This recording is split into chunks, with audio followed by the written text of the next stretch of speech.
प्रिय भगत गणों नमस्कार। आइए आज हम सुनते हैं बृहस्पति देव की व्रत कथा। किसी गांव में एक साहूकार रहता था जिसके अन्न धन दौलत किसी भी चीज की कमी नहीं थी और वो साहूकार बहुत ही दयालु हृदय का था। परंतु उसकी स्त्री बड़ी ही कंजूस और कृपण थी।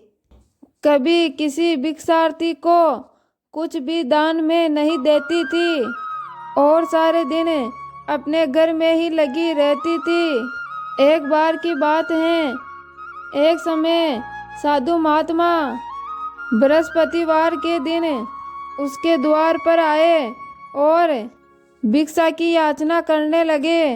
वो स्त्री उस समय घर के आंगन को नीप रही थी।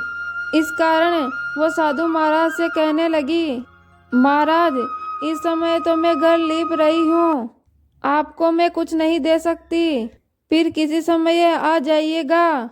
साधु महाराज ये सुनकर वहाँ से चले गए। फिर कुछ दिनों के बाद साधु महाराज फिर उसके द्वार पर आए और भिक्षा की याचना करने लगे।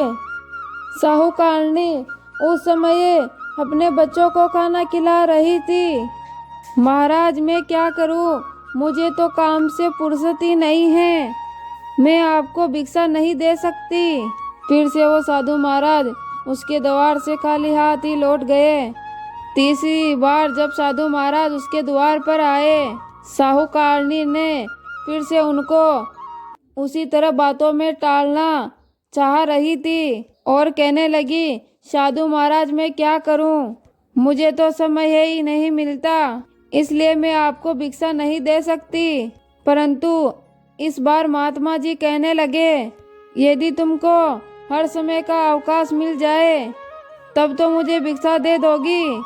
साहूकारनी कहने लगी, हाँ साधु महाराज ऐसा हो जाए तो आपकी बड़ी कृपा होगी। साधु महात्मा जी कहने लगे, अच्छा तो फिर मैं एक उपाय बताता हूँ, तुम बृहस्पति वार को दिन चढ़ने पर उठो और सारे घर में झाड़ू लगाकर कूड़ा एक कोने में जमा करके रख दो। घर का चौका आदि काम मत करो और घर वालों से कह दो कि हजामत अवश्य बनाए। रसोई बनाकर चूल्हे के पीछे खाना रख दो, चूल्हे के सामने नहीं। फिर स्नान आदि करके सायंकाल को अंधेरा होने के बाद दीपक जलाओ और बृहस्पतिवार को पीले वस्त्र मत धारण करो, ना पीली चीज का भोजन ग्रहण करो।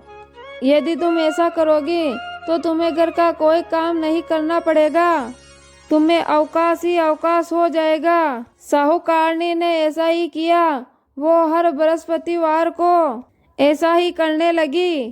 कुछ दिनों बाद उसके घर में खाने का दाना भी नहीं बचा। उन्हीं दिनों में वो महात्मा फिर से आए और भिक्षा मांगने लगे। परंतु साहूकारनी ने कहा, साधु महाराज मेरे घर में खाने को अन्न नहीं है, आपको मैं क्या दे सकती हूँ। यह बात सुनकर साधु महाराज ने कहा, जब तुम्हारे पास सब कुछ था तब भी तुम कुछ नहीं देती थी, अब पूरा अवकाश है तब भी तुम कुछ नहीं दे रही हो, तुम चाहती क्या हो। तब साहूकारनी ने हाथ जोड़कर प्रार्थना की, साधु महाराज अब कोई ऐसा उपाय बताए कि मेरे पहले जैसा धन धान्य हो जाए। अब मैं प्रतिज्ञा करती हूँ, आप जैसा कहोगे मैं वैसा ही करूँगी।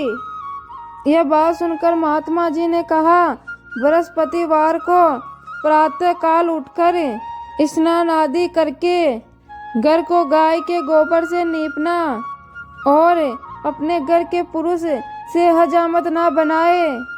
भूखों को अन्न जल देती रहा करो, ठीक सायंकाल दीपक जलाया करो। यदि तुम ऐसा करोगी तो तुम्हारी सभी मनोकामनाएं भगवान पूर्ण करेंगे। अब साहूकारनी ने ऐसा ही किया। फिर से उसके घर में धन दौलत वैसा ही हो गया जैसा पहले था। इस प्रकार बृहस्पति देव की कृपा से उसके जीवन में अनेक सुख आ गए।